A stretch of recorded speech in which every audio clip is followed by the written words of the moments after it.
Assalamualaikum warahmatullahi wabarakatuh. Saya Anggi Prayogi, kelas S6C NPM 2017-43-50468. Di kelompok 4 ini, saya adalah sebagai owner dari ITIS tersebut. Tugas saya adalah menyediakan biaya perancangan, perencanaan, dan pelaksanaan, mengawasi semua kegiatan usaha, menerima semua laporan yang ada, memberikan keputusan terhadap semua kegiatan.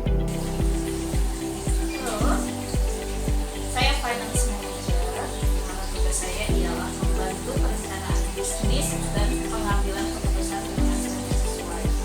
Di mana nasihat itu ialah nasihat keuangan.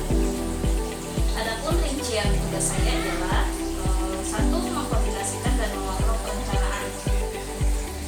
Dua, merencanakan dan mengkoordinasikan penyusunan anggaran usaha. Jadi saya dan owner selalu evaluasi dana yang masuk, lalu kita merencanakan anggaran usaha. Ketiga ialah mengolah fungsi akuntansi laporan keuangan yang dibutuhkan, baik biaya operasional maupun biaya seperti PPh 10%, pajak, dan PPh 2%. Terakhir ialah merencanakan dan mengkoordinasikan pengembangan sistem prosedur keuangan dan akuntansi. Skill yang harus dimiliki oleh finance manager yaitu mampu merencanakan, mengkoordinasikan, dan mengontrol arus kas perusahaan, terutama pengelolaan utang dan piutang. Perkenalkan, nama saya Muhammad Aris Fadilah, NPM 2017-4350-0457. Saya dari kelompok 4. Di sini saya bertugas sebagai marketing produk. Nama saya Indar Sulisianto, NPM saya 2017-4350-0452, kelas S6C.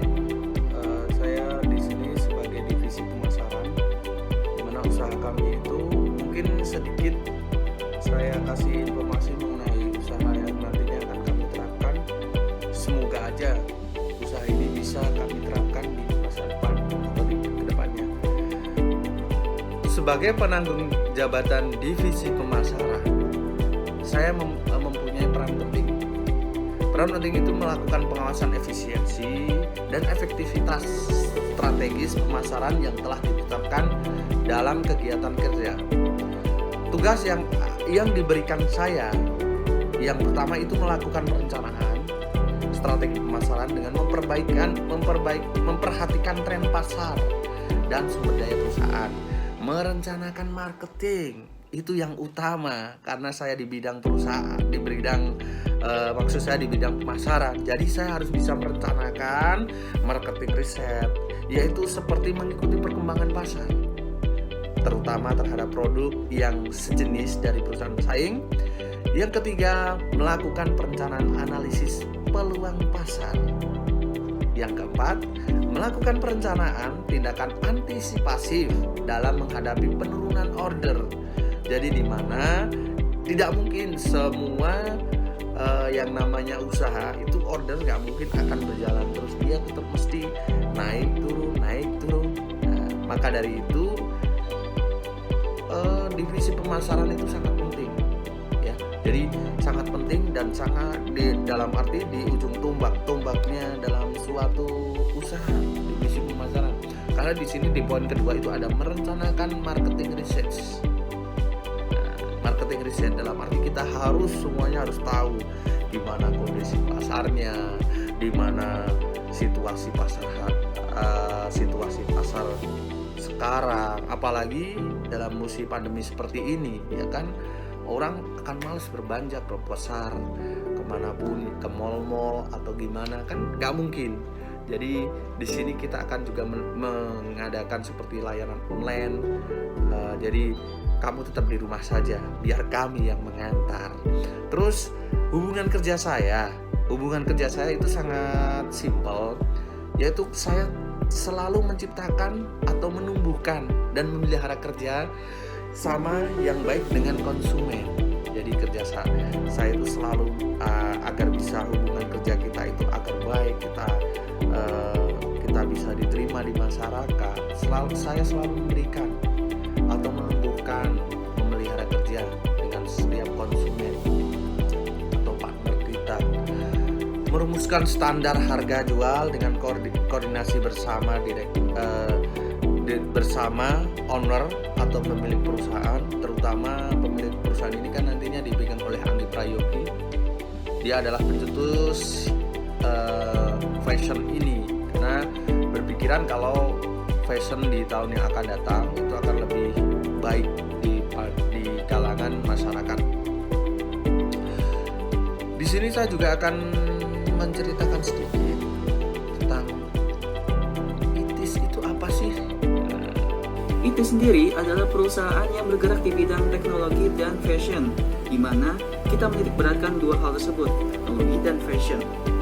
Oke, di mana produk kita adalah baju custom dengan bahan kaos dengan dipadukan teknologi AR (Augmented Reality) melalui produk aplikasi ITIS itu sendiri. Dan ITIS itu hadir mempelopori kecintaan generasi muda akan bidang fashion dan teknologi, khususnya reality, dan ditambah custom kaos sesuai keinginan customer. Visi kita adalah mitra dan solusi bagi masyarakat dengan memberikan pelayanan atas kebutuhan dalam hal fashion dan teknologi yang sesuai keinginan masyarakat itu sendiri. Misi kita adalah memberikan dan menerapkan pelayanan yang baik dan berkualitas demi kepuasan pelanggan. Dan kita memiliki sebuah motto, yaitu Your custom is number one for us. Kelebihan dari produk yang kami buat. Untuk sumber bahan baku, kami mengambil dari supplier atau perusahaan yang sudah terjamin terbukti kualitas pakaiannya dengan model yang menarik konsumen tentunya. Sehingga hal tersebut tidak merugikan baik dari pihak perusahaan maupun konsumen yang membelinya dengan kriteria sebagai berikut. 1. Menggunakan kualitas baju polos terbaik. 2. Menggunakan alat yang sudah diuji kelayakannya.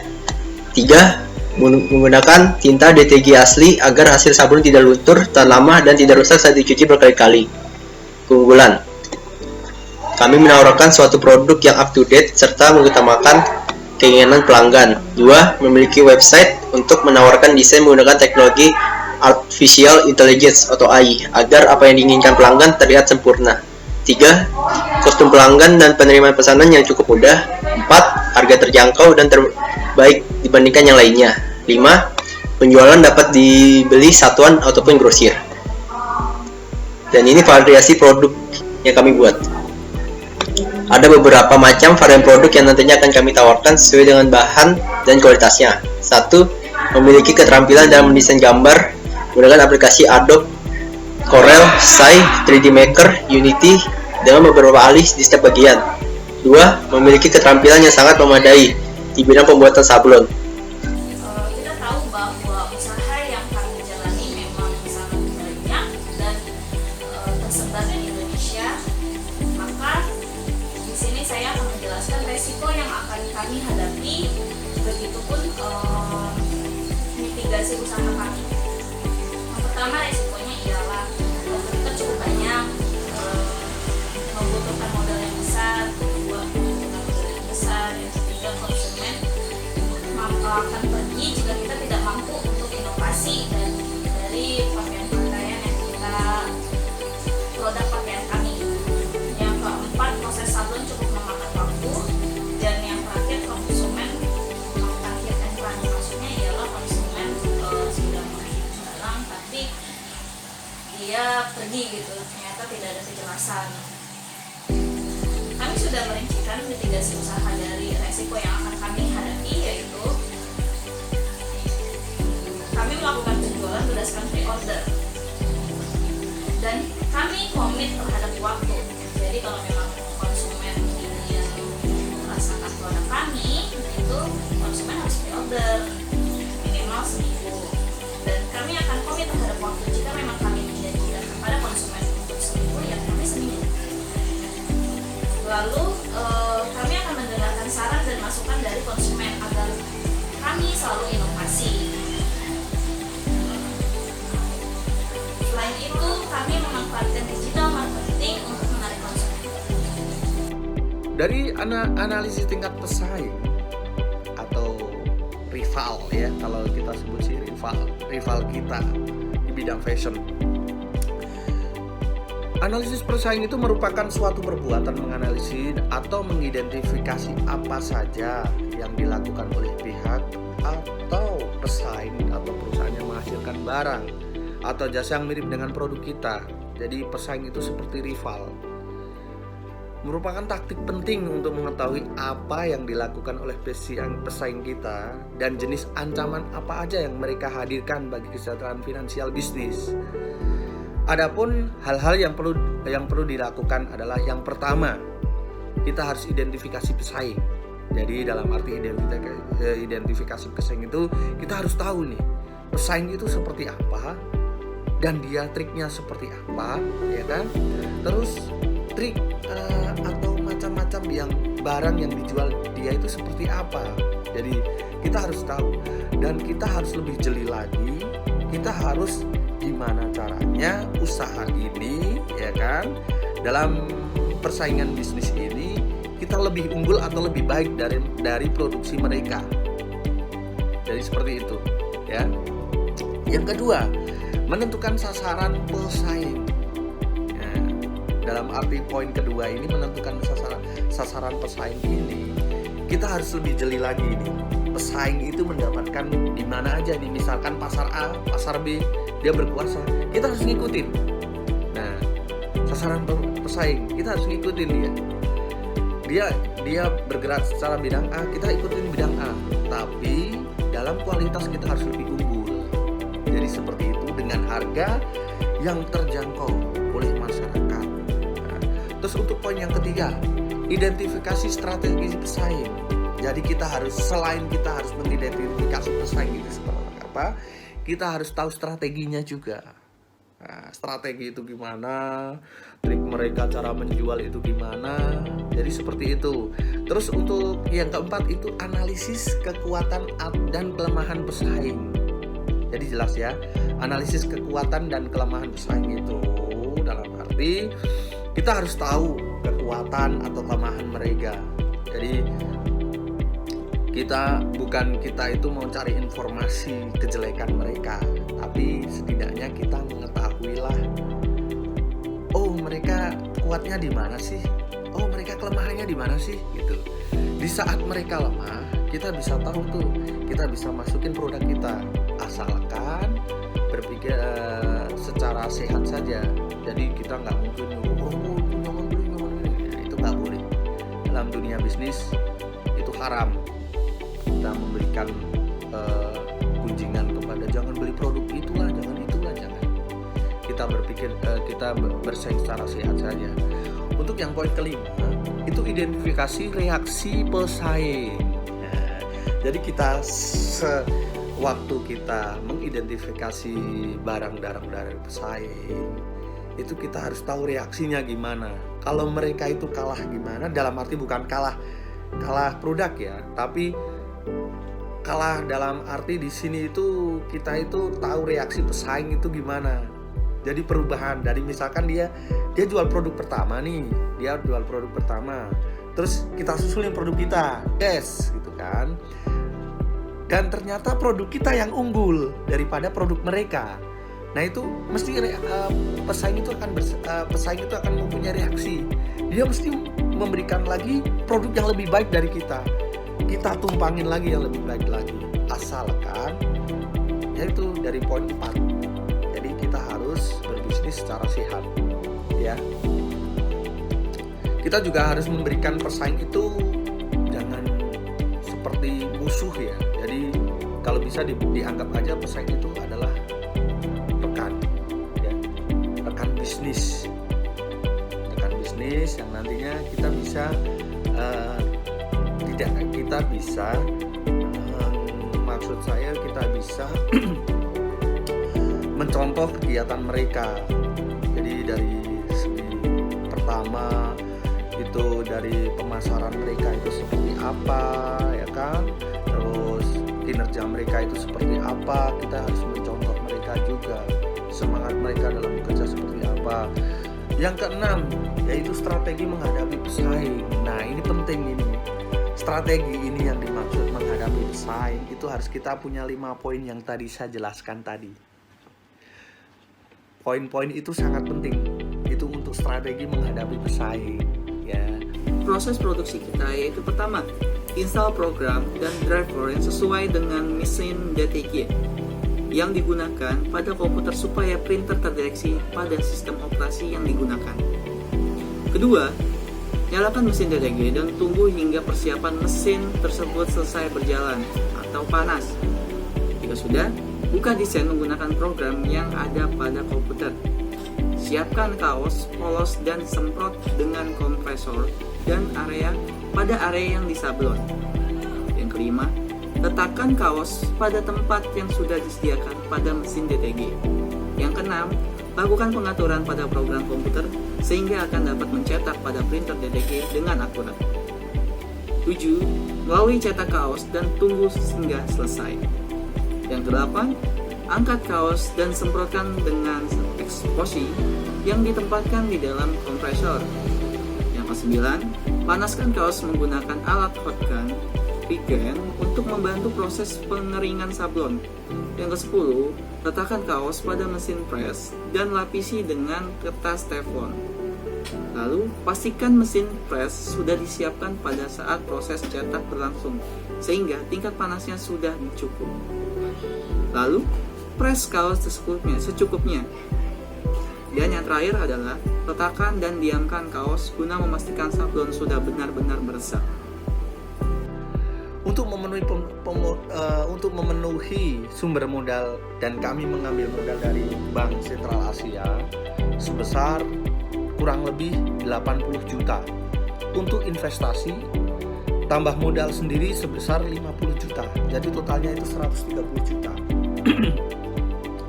Dalam kegiatan produksi kami, peralatan kami itu sangat banyak yang dibutuhkan.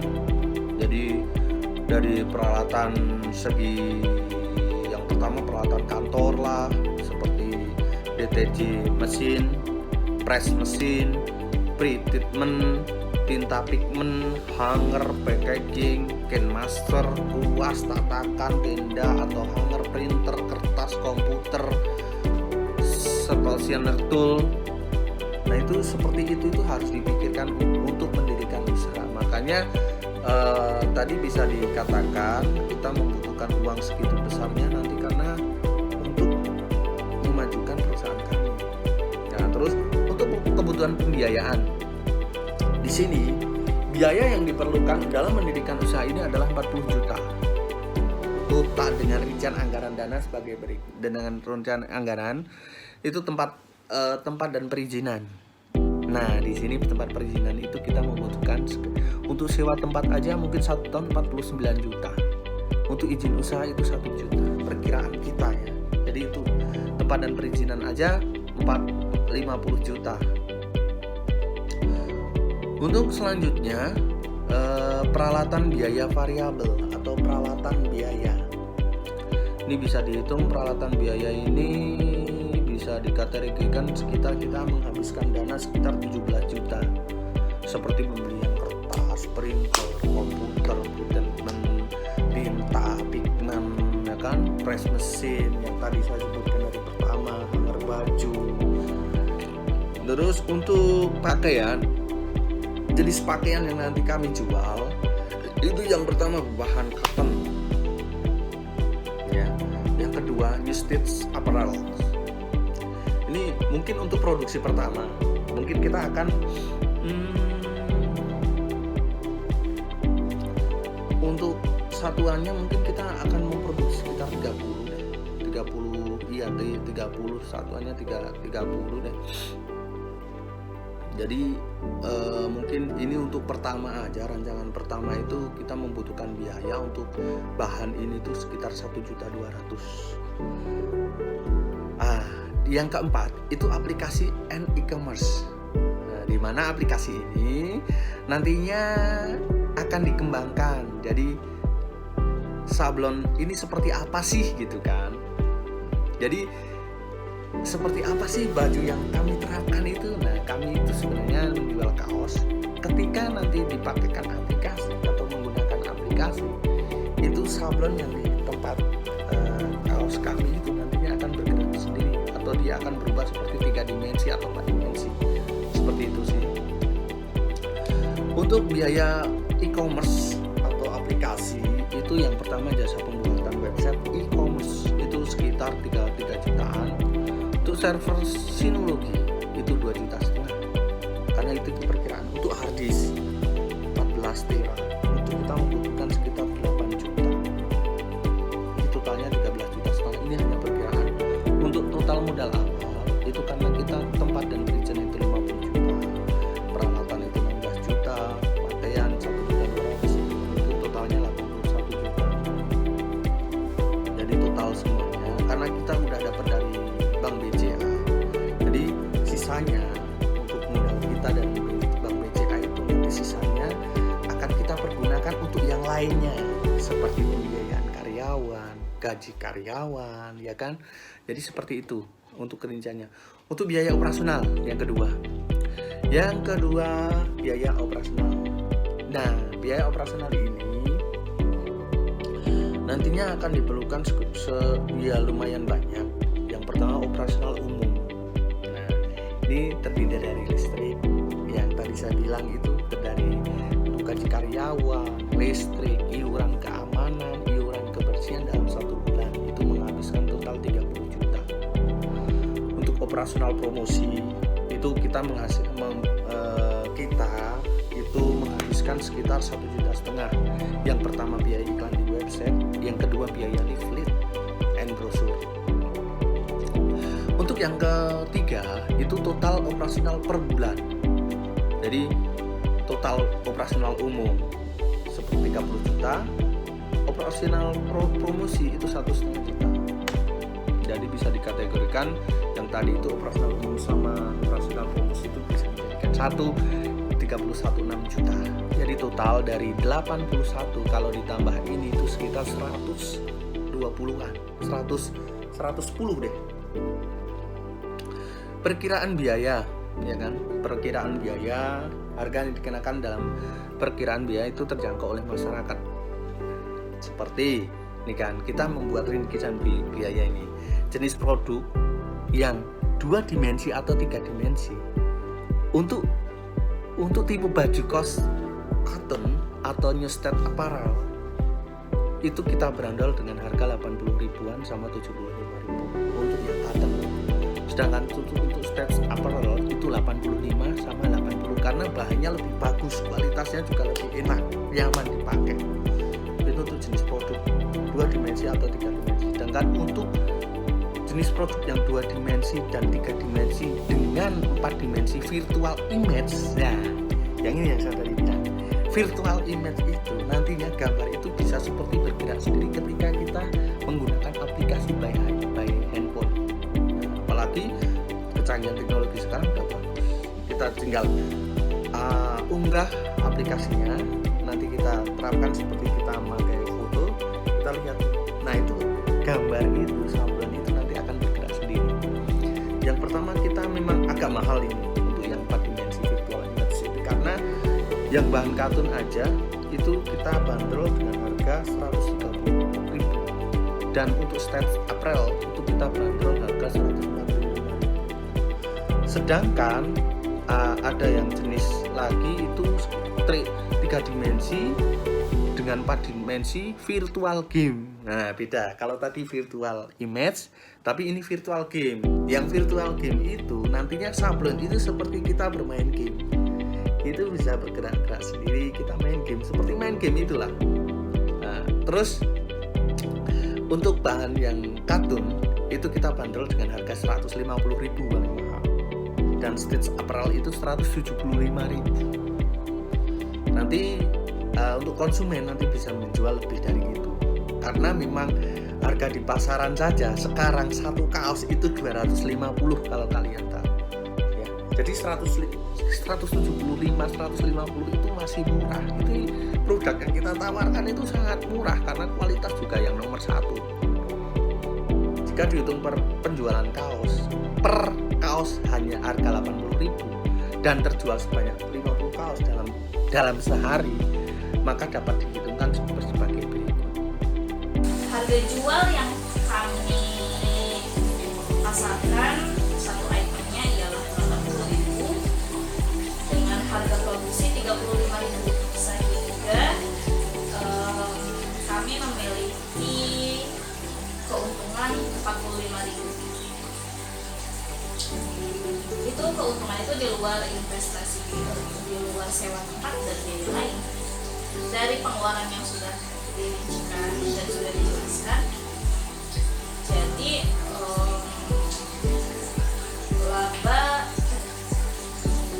dengan laba 45.000 kami harus menjual produk kami sebanyak 49 kaos per hari, ya, 49 kaos per hari, agar laba kami bisa menutupi dengan pengeluaran yang sudah kami keluarkan, yaitu totalnya 2.189.579. Selain itu PBP-nya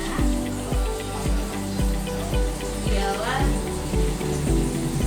jika kami mampu menjual 50 kaos setiap hari dalam 1 bulan, yaitu 30 hari, maka pendapatan yang kami terima ialah 67.500.000 rupiah. Lalu ROI-nya dari pendapatan 1 bulan, yaitu 67.500.000 rupiah, dibagi dari investasi kami, yaitu 80 juta rupiah, yaitu 84,2%. Jadi seperti itu ya, mungkin ya ini udah lumayan seperti ini. Jadi sisa itu banyak banget karena nanti kita akan membutuhkan yang lebih besar lagi untuk biaya ini gitu. Jadi tadi yang dari bank, dari itu kita udah sendirikan sendiri untuk modal yang dari bank, untuk modal sendiri. Itu target kami 5 tahun ke depan kita harus mempunyai 50 perusahaan. Target kami 5 tahun ke depan. Jadi seperti itu. Jadi target jadi apa yang kita cita-citakan semoga kita berhasil di sini. Ya, tetap semangat menjalani hidup. Jangan lupa untuk bersyukur. Sekian dari presentasi kami. Saya Angki Prayogi sebagai owner.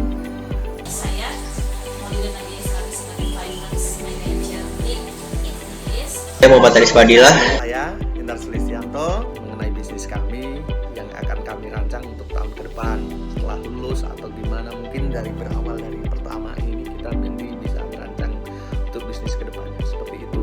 Jadi sekian presentasi dari saya, kurang lebihnya saya mohon maaf. Wabillahi taufiq wal hidayah.